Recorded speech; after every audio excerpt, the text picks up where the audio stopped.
This year's Women's Day theme is rights, equality and empowerment for all women and girls. So it's only fitting that the conference included some of the younger generations. We are not just caregivers, but leaders, change makers and innovators. This isn't my problem. We like to think that we're different from previous generations, but here's the truth. Sexism hasn't disappeared. Strength, independence and resilience are not bound by gender. Boys and girls have access to the same subjects and opportunities. We need more men to be feminists. As well as some of our seniors. Power is not only for women. We do encourage everybody to take part. And within a few weeks we had about 94 people coming to the Catholic Community Centre. Struggle for your own rights. Don't let anyone abuse of you honestly. Just stand on your own profit and respond.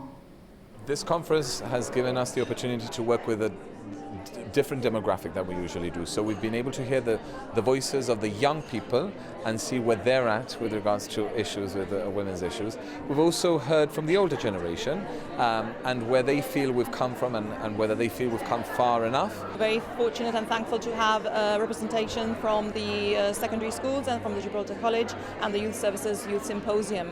And similarly, we also wanted to showcase some of the wonderful work that is being done by older women in our community, which very often perhaps flies under the radar. Panel discussions covered a range of topics from retirement to leadership, the role of the media and menopause. We launched the menopause policy on the 18th of October, which is Menopause Awareness Day, and I'm very passionate about driving positive change. So I was very keen, due to a personal experience at home, through seeing my mum going through some debilitating symptoms, in putting that policy forward, getting people to come together, both men and women make up the working group. Having looked into the subject matter, I mean, some staggering statistics arise in the UK. Simply Health held a survey where they surveyed 2,000 women aged 40 to 60 in the workplace, and 23% of them were looking into leaving the workplace because of the impact that the menopause symptoms were actually having. It's really vital that we're having these conversations, that we're normalising the conversation around menopause, and that women are getting the support they deserve and need. Well, I want them to know that there's something there.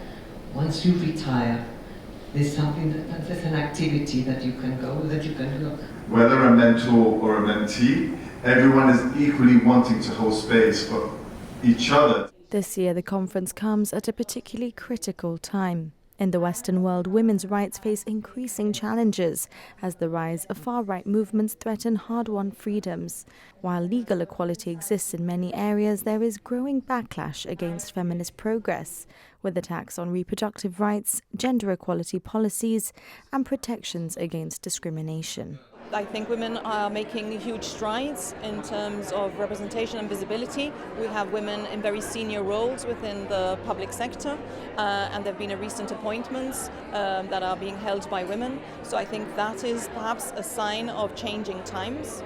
On the other hand, I do think that within the wider social and cultural context, there is perhaps a backlash and a regression, and certain attitudes, certain sexist attitudes, perhaps we are seeing a rise of that. So we are taking steps forward, concrete steps, but at the same time I think that it's very quick and easy for culture to change. I think it's important to highlight that women's rights, gender equality, feminism, they are not about having women trump men or women do better than men necessarily. It's the first time that the Ministry of Equality has actively invited men into the panel discussion, and I think it's really important now more than ever when you look at the global state of affairs with people like Trump coming back in and the extreme rise of the far right. I think it's more important than ever now to look at our fundamental rights and see what role men have in playing that gender equality. Today's events play a crucial role in having these conversations and sustaining the activism that so many have championed.